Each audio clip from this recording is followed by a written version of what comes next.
Queridos irmãos e irmãs, estamos mais uma vez aqui reunidos em nome de Deus para louvarmos e agradecermos a Ele nesta nossa caminhada rumo ao céu.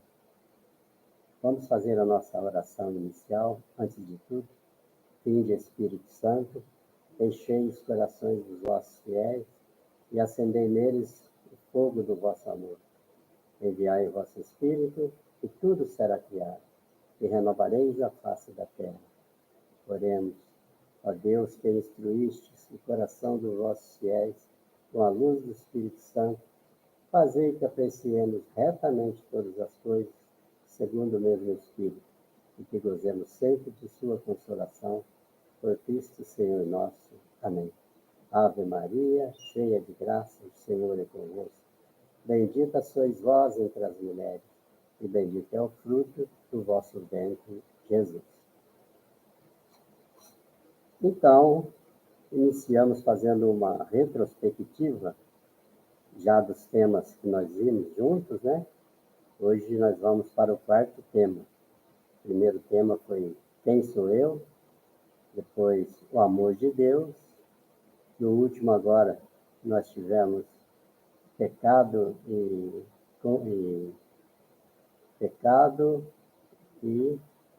me ajuda aí. Nossa, pecado e conversão, desculpe. Então, hoje, nós vamos dar sequência a esse nosso curso. Nós já ouvimos dizer que o homem foi criado por Deus para a felicidade eterna, mas por inveja ou por querer ser igual a Deus, acabou desobedecendo a recomendação do Criador, e aquele elo de ligação que existia antes entre Deus e o homem, com o pecado de desobediência, aquele elo foi partido, e então o homem, para a sua salvação, passou a depender também dele, né? Deus, não desistindo nunca de nós, enviou primeiramente Abraão, Isaque e Jacó na tentativa de fazer com que aquele elo fosse consertado, fosse restituído, né? Abraão, Isaque e Jacó, também chamados e conhecidos como os patriarcas, né? Pais da humanidade. Mas, apesar de Deus ter enviado esses três personagens importantes na história da igreja, o homem não obedeceu e continuou pecando. Continuou pecando. Deus, na sua misericórdia infinita, não desistiu. Depois, posteriormente, enviou Moisés. Moisés veio, libertou os israelitas que estavam escravizados no Egito, mas naquela caminhada para a terra prometida, eles acabaram no deserto. Todos nós, acho que já ouvimos falar, já conhecemos essa passagem, né? Acabaram murmurando e reclamando de Deus, desejando até, por hora, voltar à escravidão do Egito. Consequentemente, continuou pecando.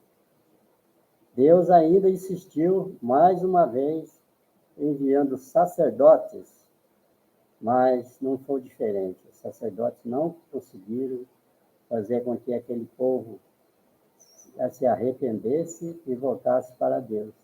Continuou pecando. Deus, insistindo ainda, enviou os profetas. Os profetas, mesmo assim, o povo não acabou ouvindo o profeta e continuou pecando. Então, como já foi dito mais uma vez, o pecado impede o homem, impede todos nós, né, de experimentarmos o amor de Deus. Nós, por si só, não poderemos salvar-nos. O homem, por si só, não pode salvar, não tem condições de salvar-se. O homem tem um problema que ele não pode solucionar. Tem um inimigo que não pode vencer. O homem, com toda a sua inteligência, e poder não é capaz de sair do domínio do príncipe deste mundo, que é o maligno, né? Satanás tem que nem pagar os pecados do mundo, quer dizer, o homem, com toda a sua inteligência, não consegue sair do domínio do príncipe deste mundo, que é o Satanás, e não faz o bem que deseja. São Paulo, em sua carta aos Romanos, diz: não faço o bem que quereria, mas faço o mal que não quero. E é assim mesmo, né, na nossa vida, quantas e quantas vezes a gente tem boas intenções, deseja fazer só aquelas coisas certas, mas o maligno, as intenções do maligno, né, as tentações do maligno acabam até prevalecendo na nossa vida. E a gente acaba cometendo aquelas faltas, aqueles pecados que não gostaria de ter cometido, e depois vem o arrependimento, né? Aquele exame de consciência triste que todos nós ficamos, aquela situação horrível, cabisbaixo, como a gente fica por causa do pecado. Mas o homem é de natureza pecadora, por isso peca, ou seja, sua natureza é decaída e por isso comete o pecado por força da sua própria natureza. Por esse motivo, o homem não pode mudar-se a si mesmo, por suas próprias forças. Não é capaz de renovar-se, fazer-se criatura nova, mudar o seu coração, solucionar o problema de sua própria existência, ou seja, converter-se, né, conforme o tema que já nós veremos, né? Aliás, vimos na aula anterior, né? O homem, portanto, não pode salvar-se a si mesmo. Abandonaram-me a mim, que sou fonte de água viva, e cavaram para si cisternas furadas que não podem conter as águas. O profeta Jeremias, que está fazendo essa profecia, né, uma recomendação do que aconteceu conosco, com o próprio homem, né? Abandonaram-se a mim, o próprio Deus falando, que sou fonte de água viva, e cavaram para si cisternas furadas. Cisternas, não sei se todo mundo sabe, lá em Minas Gerais, naquela época lá, quando criança, cisterna lá era chamado um buraco, né? Um buraco cavado, um buraco que a gente conseguia água só cavando aquele buraco, né? E era chamado de cisterna também, poço d'água, né? Posteriormente, ficou conhecido como poço artesiano, né? Nos dias de hoje é conhecido como poço artesiano. Hoje é todo diferente, tudo moderno, cava-se o buraco e coloca-se aqueles anéis, então evita com que a água se escoa, né? O que não acontecia antes, porque antes não tinha essa proteção, então as cisternas, a lateral dele era a própria terra, então onde que acontecia aquele esvaziamento da água, né? Hoje, se eu não estou enganado, existe um método mais moderno ainda, né? Tem aquelas furadeiras gigantes, né, que eles perfuram o solo, um furo mais ou menos uns 20 centímetros, mais ou menos, e acham um veio d'água, né? E ali eles colocam aquela tubulação, um tubo só já consegue tirar a água do fundo da terra, né? Tudo é mais moderno, menos trabalhoso como era antigamente, porque essas cisternas, conforme a situação do terreno, tinha que cavar uma profundidade muito grande, e a água era retirada de, através de cordas, né? Cordas e puxada com a lata d'água, né? Então era muito mais sacrificado. As vossas iniquidades puseram uma separação, vossos pecados são os que fizeram esconder de vós a sua face. Então é isso, através dos nossos pecados, nós nos escondemos da face de Deus.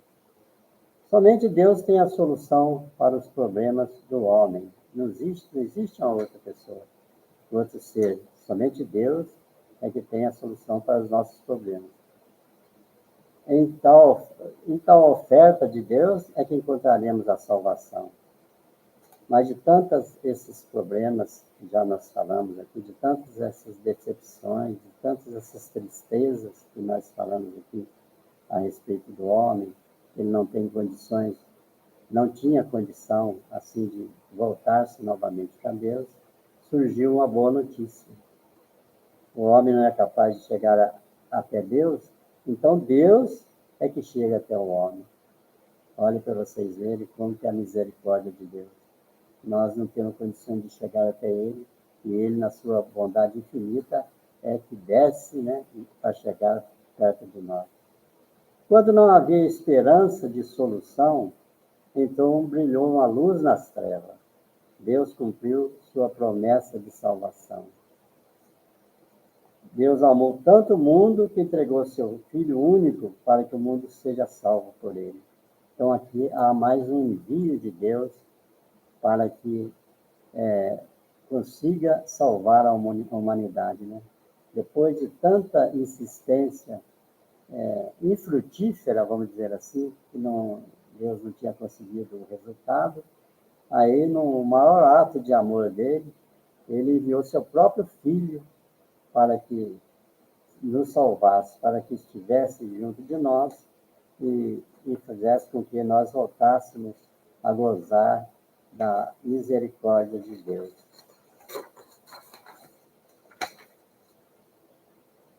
Há uma solução para o mundo, para cada homem. Essa solução é Jesus Cristo, cujo nome significa Javé salva. Quer dizer, o próprio nome de Jesus, em grego, já significa Javé salva. Ele é o médico e o remédio para si mesmo. Então, ao mesmo tempo que ele é médico, ele é o remédio também, né? Ele consulta e cura ao mesmo tempo. Jesus é o Cordeiro de Deus que tira o pecado do mundo, para que possamos viver em plenitude, vida e em abundância. Sua missão é arrancar a raiz que origina todo o mal entre nós, o pecado.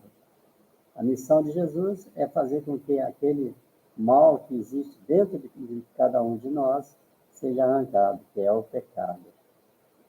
Através de Jesus, os nossos pecados são perdoados. Nós devíamos a Deus uma conta adquirida pelo pecado original. Jesus pagou essa nossa dívida morrendo na cruz. Nós estávamos mortos pelas nossas faltas. São Paulo aos Colossenses diz isso. Vós estáveis mortos pelas vossas faltas. Nossos pecados foram perdoados graças ao sangue de Cristo. Pai, perdoa-lhes porque não sabem o que fazem.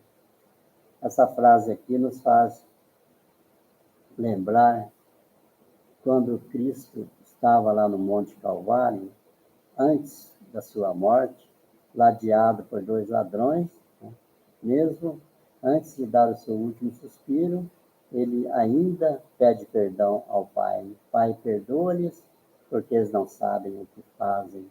Olha que misericórdia de Deus, né? Mesmo misericórdia de Jesus, né? Mesmo antes de dar o seu último suspiro, ele ainda pede perdão em nosso nome para o seu Pai, que é a Deus, né? Jesus esquece o pecado. Quando Deus perdoa, perdoa para sempre, isto é, não se recorda mais dos nossos pecados.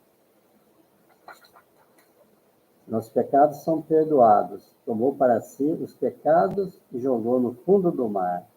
Essa citação do profeta Jeremias. Aqui a gente é bom lembrar, porque a gente ouve muito falar que Jesus perdoa os nossos pecados. O profeta Jeremias já diz que ele jogou os pecados nossos no fundo do mar.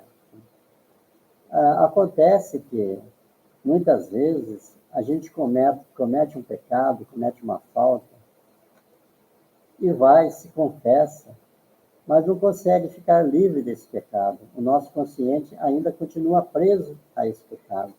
A gente continua lamentando consigo mesmo, né? Oh, por que eu fui fazer isso? Não precisava. Quer dizer, arrepende-se amargamente daquele pecado nosso, mesmo, continua arrependendo, mesmo após já ter sido perdoado. Então, caríssimos, é importante que a gente tenha em mente que, uma vez perdoados os nossos pecados pelo sacramento da reconciliação, nós não devemos pensar mais naquele pecado, porque para Deus ele já não existe mais. Temos sim que continuar a nossa vida pensando em fazer o bem e não voltar ao passado cometendo pecados da natureza que nós cometemos. Porque com uma só oblação, quer dizer, oferta, holocausto, cordeiro imolado, aperfeiçoou para sempre os que são santificados. O que é essa oblação? Naquela época, na época de Jesus, as pessoas, para conseguir perdoar as suas faltas, ficar em paz com a sua consciência, faziam oblação, ou seja, ofertas, né, a Deus através de animais, bois, ovelhas, né, pombas. Né? Existe uma passagem bíblica que Jesus entra lá no templo, né, e lá está cheio de vendedores lá, né? Tinha tudo quanto é espécie de vendedor lá, vaca, ovelha também, pombinha, tudo para vender para as pessoas lá oferecerem em holocausto, em perdão dos seus pecados. Né? E Jesus chegou lá e irritou-se com aquilo, né? Então, é uma das passagens mais marcantes que a gente vê Jesus, vamos dizer assim, saindo de si, né? Perdendo a esportiva, vamos dizer assim, e expulsou todo aquele pessoal lá do templo, né?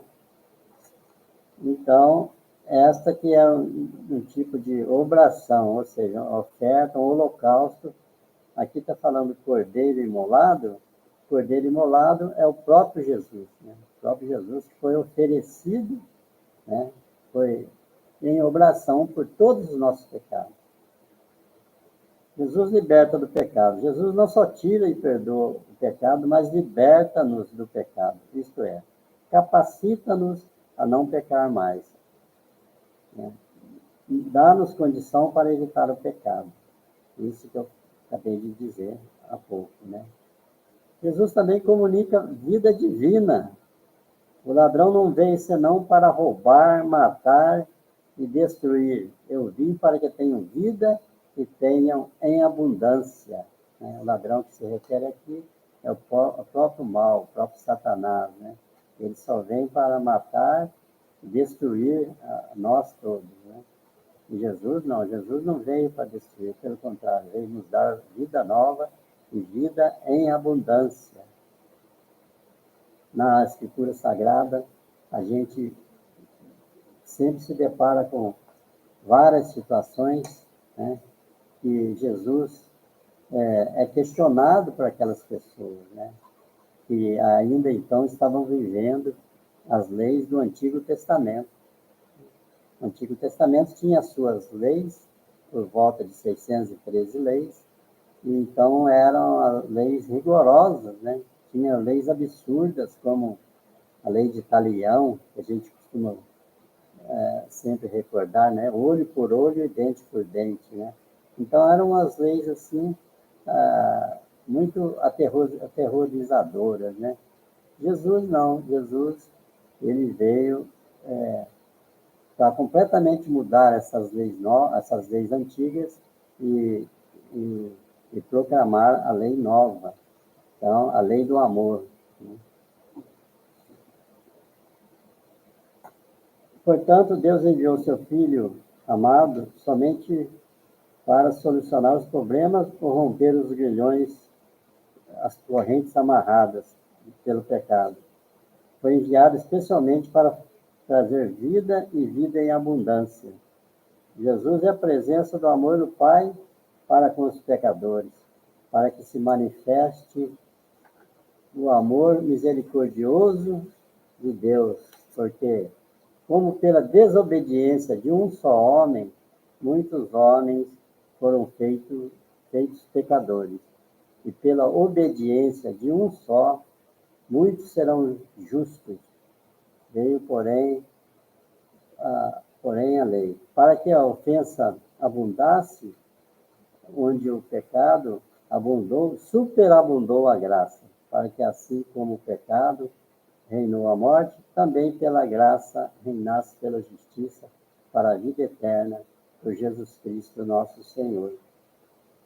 Então, essa passagem aqui, ela nos diz, pela desobediência de um só, faz-nos lembrar daquele pecado cometido pelo primeiro pecado cometido pelo nosso primeiro pai, né? O Adão, pela desobediência dele, querendo ser igual a Deus, ele cometeu o pecado de desobediência, e a partir dali o pecado começou a reinar no mundo.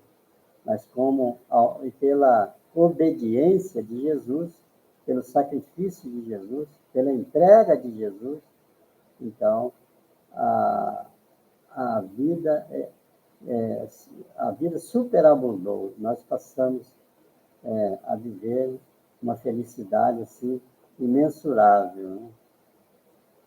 Aqui nós temos exemplos de uma mulher adúltera, por exemplo, né? Mulher adúltera é aquela mulher que tinha sido pega em adultério e pela lei ela tinha que ser apedrejada. Então, aquelas pessoas, principalmente fariseus hipócritas, né? Querendo pegar a Jesus em contradição, levou a mulher até Jesus e perguntou para Jesus, né? Mestre, essa mulher foi pega em adultério. Vamos apedrejá-la? Né? Aí Jesus não deu-lhes resposta. Ele, diante do quadro, na frente da mulher, ele simplesmente disse para eles: quem não tiver pecado, atire a primeira pedra. E com esse questionamento de Jesus, o que aconteceu? Aquelas pessoas foram saindo uma atrás da outra, né? Uma atrás da outra. E aí ele fica sozinho com a mulher e pergunta para ela: cadê os seus acusadores? Como não tinha mais ninguém, mas ninguém. Aí ele disse: se ninguém te condenou, eu também não te condeno. Vai e não peques mais. Aqui nós temos um outro exemplo aqui, o rico Zaqueu. O rico Zaqueu era um cobrador de impostos. O cobrador de imposto naquela época, na época de Jesus, era uma pessoa detestável, que extorquia o dinheiro, né, extorquia o rendimento daquelas pessoas. Mas no caso de Zaqueu, além dele extorquir, cobrar o imposto exorbitante, ele ainda desviava para ele parte daquele dinheiro lá, que pertencia lá a César, né? Então ele desviava. Ele era um homem muito rico, abastado mesmo financeiramente. E aí, quando Jesus entra lá, ele está passando em frente a ele, e aí ele estava em cima de uma árvore, como ele era de baixa estatura, vendo aquela multidão que acompanhava Jesus, e como ele era de pequena estatura, ele subiu na árvore para ver Jesus passar. A partir desse momento, o coração de Zaqueu já começou a mudar, já começou a reconhecer a presença de Deus, a presença de Jesus na sua vida, né? Jesus passando por baixo lá, olhou para cima, viu Zaqueu e falou: Zaqueu, desce daí, hoje eu vou almoçar na sua casa. E ele, naquela alegria imensa dele, desceu e levou Jesus para cear com ele. Quer dizer, foi um escândalo muito grande, aquelas pessoas lá que presenciaram essa cena, ficaram imaginando, né, coisas horríveis a respeito de Jesus. Como que ele, sendo um mestre, vai comer, vai se alimentar, vai almoçar com um pecador, né, público, que era Zaqueu. Então, aqui nós vemos como se realizou a nossa salvação. Jesus realizou de uma vez por todas a salvação total do homem e de todos os homens. Por sua encarnação, o Filho de Deus, sendo de condição divina, assumiu uma carne pecadora e habitou entre nós, fazendo-nos semelhante a nós em tudo, exceto no pecado. O amor de Deus se manifestou em Cristo Jesus. São Paulo, apóstolo aos Romanos. Então, Jesus, quando veio no meio de nós, passou a viver no meio de nós, através da sua encarnação, ele tornou-se igualzinho a nós, né? Com as nossas dores, nossos sofrimentos, com as nossas alegrias, né? E às vezes a gente vê alguém questionar, mas Jesus era filho de Deus, então isso aí não aconteceu com ele. Mas não é verdade. Tudo que aconteceu, tudo que era possível acontecer a um ser humano, aconteceu com Jesus. Então Jesus era semelhante a nós em todos os sentidos, menos numa coisa, no pecado. Ele não conheceu o pecado. Foi semelhante a nós em tudo, menos no pecado.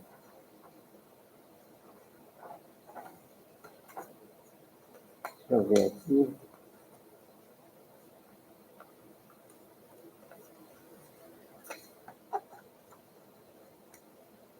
Por sua morte, Jesus não foi assassinado. Ele se entregou voluntariamente à morte por amor a nós, pecadores, para carregar nosso pecado. Ao ser arrancada a raiz, são suprimidas por consequências do pecado, violência, ambição, do poder, rancores, ressentimentos, etc. Então, é bom que a gente fique esclarecido a respeito disso daí. Jesus não foi assassinado, ele por livre vontade, né, por vontade própria, ele se entregou, se fez vítima, né, se fez o cordeiro imolado para que nós pudéssemos voltar a ter alegria, se sacrificou para que todos os nossos pecados fossem perdoados. A partir da morte de Jesus, os nossos pecados foram remidos, né? Com sua morte e entrega, Jesus vence o pior de todas as consequências, o pecado, a morte. Diante de ti, põe a vida e a morte, basta saber escolher. Deuteronômio 30, verso 19.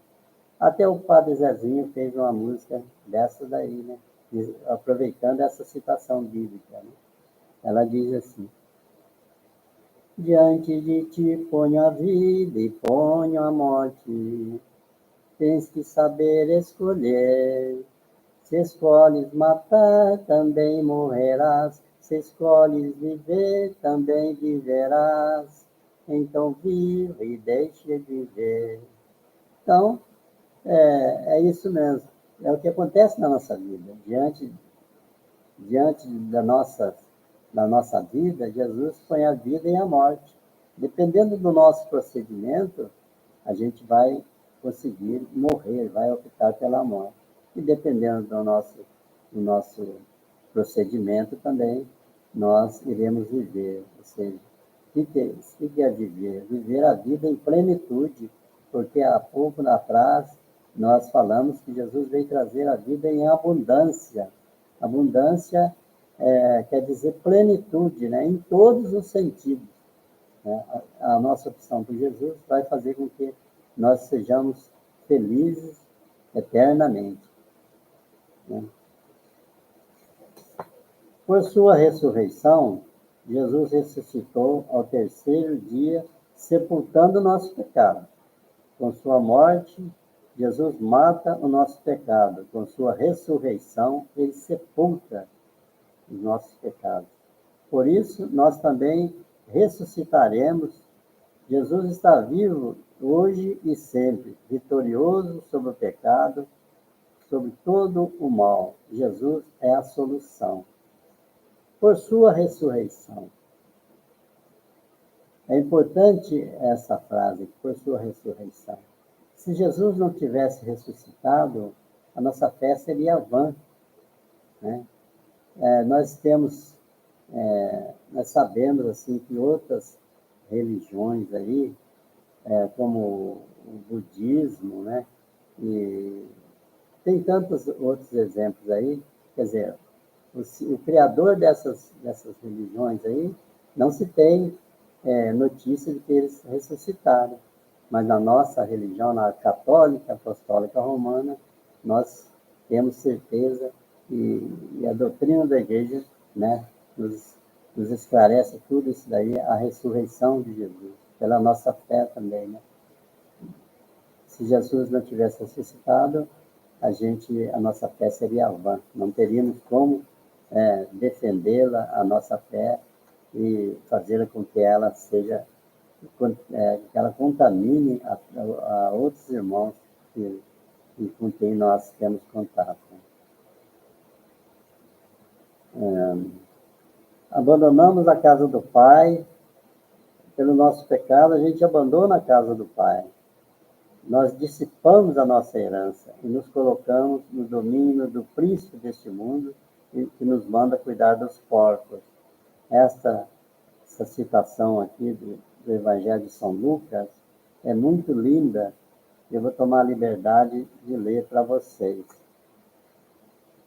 Ela está no Evangelho de São Lucas, capítulo 5, 15, versículos de 11 a 32. Ela chama a parábola do filho pródigo. Disse também, um homem tinha 2 filhos. O mais moço disse ao pai, meu pai, dá-me a parte da herança que me toca. O pai, então, repartiu entre eles os haveres.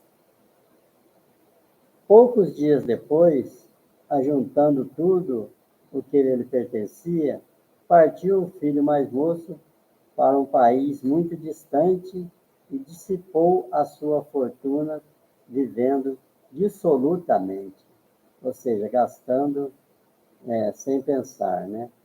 Depois de ter esbanjado tudo, sobreveio àquela região uma grande fome e ele começou a passar penúria. Foi pôr-se ao serviço de um dos habitantes daquela região, o que o mandou para os seus campos guardar os porcos.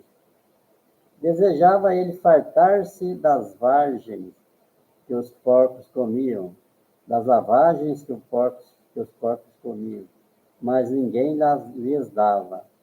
Entrou então em si e refletir quantos empregados há na casa do meu pai, que tem pão em abundância, e eu aqui estou a morrer de fome.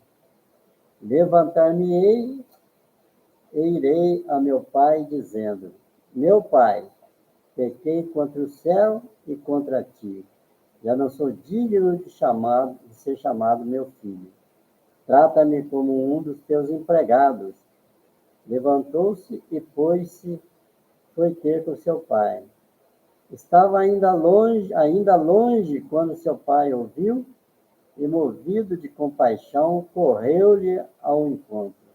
Abraçou-lhe o pescoço e o beijou.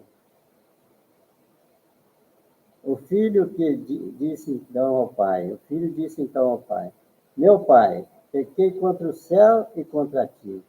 Já não sou digno de ser chamado seu filho. Mas o pai falou aos servos, trazei-lhe depressa a melhor veste e vesti-lhe, ponde-lhe um anel no dedo, calçado nos pés, trazei também um novilho gordo e matai-o. Comamos, façamos uma festa. Este meu filho estava morto e reviveu. Tinha se perdido e foi achado. E começaram a festa. O filho mais velho estava no campo. Ao voltar e aproximar-se da casa, viu a música e as danças. Chamou um servo e perguntou-lhe o que havia. Ele explicou: voltou teu irmão, e teu pai mandou matar um novilho gordo, porque reencontrou-o sãos e salvos. Encolerizou-se ele e não queria entrar, mas seu pai saiu e insistiu com ele. Ele então respondeu ao pai: há tantos anos que eu sirvo, sem jamais transgredir ordem alguma tua, e nunca me deste um cabrito para festejar com meus amigos. E agora que voltou este seu filho, e gastou os teus bens com meretrizes, logo lhe mandas matar um novilho gordo. Explicou-lhe o pai: filho, tu estás sempre comigo, tudo que é meu é teu. Convinha, porém, fazermos festa, pois este teu irmão estava morto e reviveu. Tinha se perdido e foi achado. Palavra da salvação. Glória a vós, Senhor. Veja, meu irmão, minha irmã, que exemplo de amor que teve esse seu pai com esse seu filho que estava perdido. É tão emocionante essa passagem, porque o filho pediu a herança dele, parte da herança dele, e saiu para o mundo. Gastou todo o dinheiro que ele tinha recebido do pai, com meretrizes, farras, bebedeiras, orgias.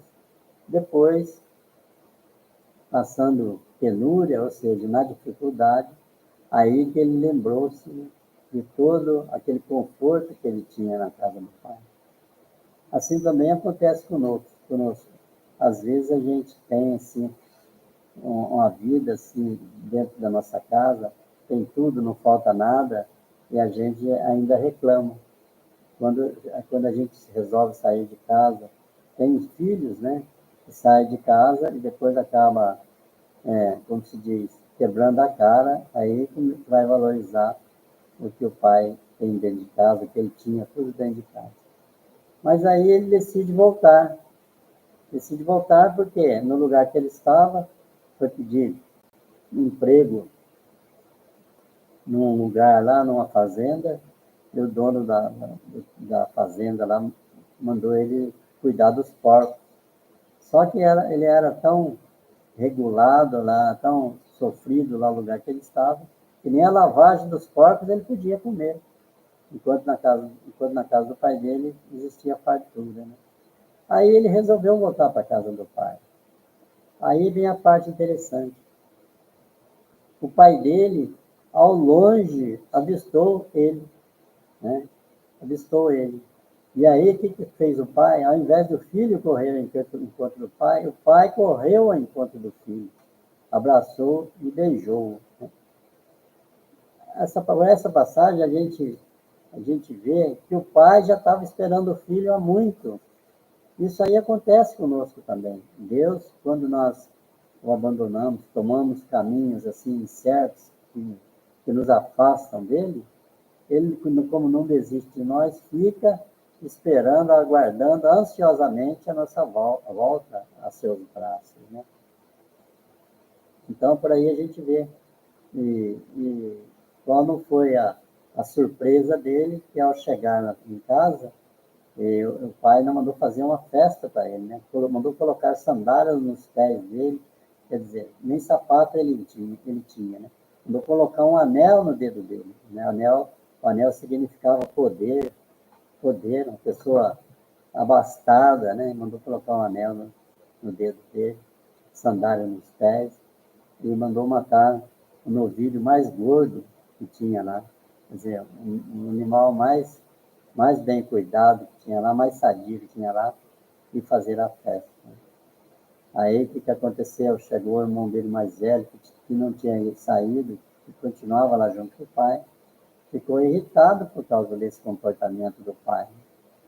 E foi reclamar ao pai, dizendo, né, olha, eu estou junto com o senhor aqui todo o tempo, nunca saí de casa, e o senhor nunca mandou matar uma ovelha para mim, e quando esse meu irmão que saiu, gastou tudo a herança, parte da herança que era dele, e quando volta, o senhor não manda matar um novilho gordo para ele.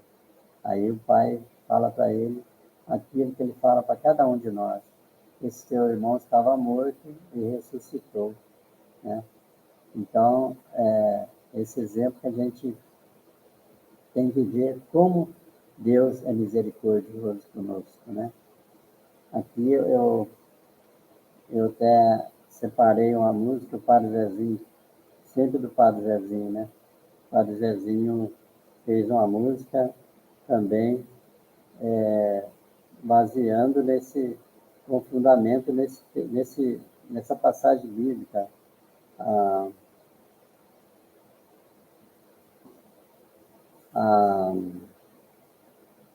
O pai acolhedor, né? Pai acolhedor. A ovelha perdida, né? A música diz o seguinte.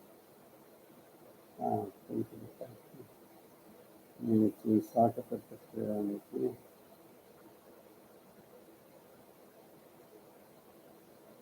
Acho que vai.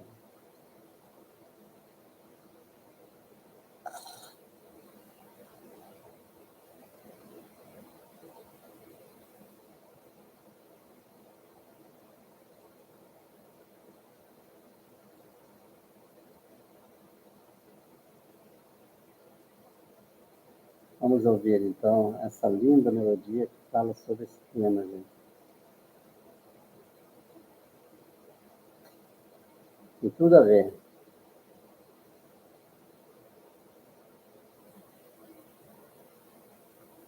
Não, não, não, não, não, não! Ultra Vivo Fibra. Agora a gente vai jogar sério.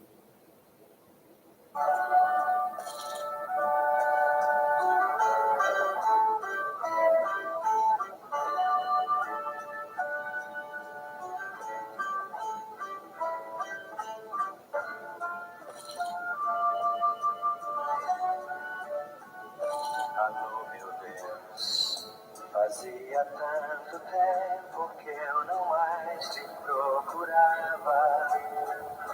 Alô, meu Deus, senti saudades tuas e acabei voltando aqui.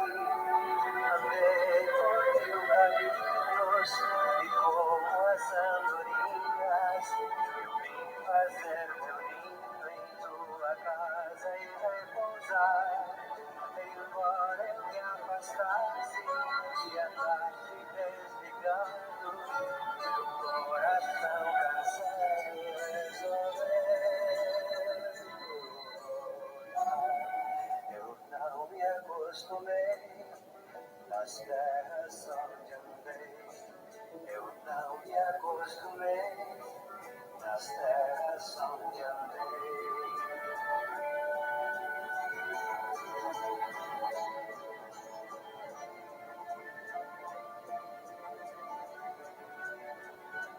Alô, meu Deus, fazia tanto tempo que eu não mais te procurava. Alô, meu Deus, senti saudades tuas e acabei voltando aqui.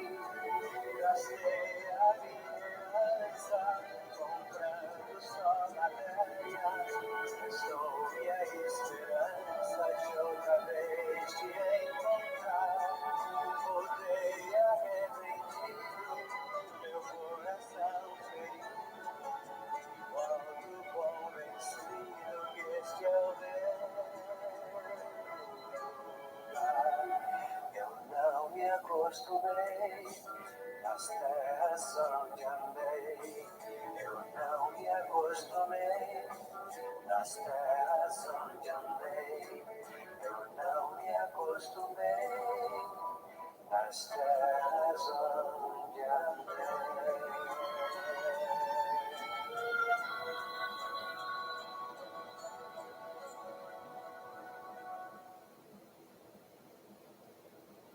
Então, é como a gente tinha falado, esta melodia do Padre Zezinho, conta a história resumida, né, do que nós acabamos de ver a respeito do amor de Deus. Temos que acreditar sempre, meus caríssimos, Deus é a nossa única solução. Não existe salvação sem Ele, não existe paz sem Ele, não existe tranquilidade sem Ele. Então, portanto, façamos o propósito, né, de fazer com que a nossa vida seja cada vez mais uma vida reta, uma vida assim, cheia de coisas boas, momentos felizes, porque se nós estamos felizes, nós vamos fazer as pessoas ao nosso redor felizes também. Tá bom? Por hoje a gente fica por aqui. Nós estivemos reunidos em nome do Pai, do Filho e do Espírito Santo. Amém. Tenha um santo domingo. Deu 46 minutos.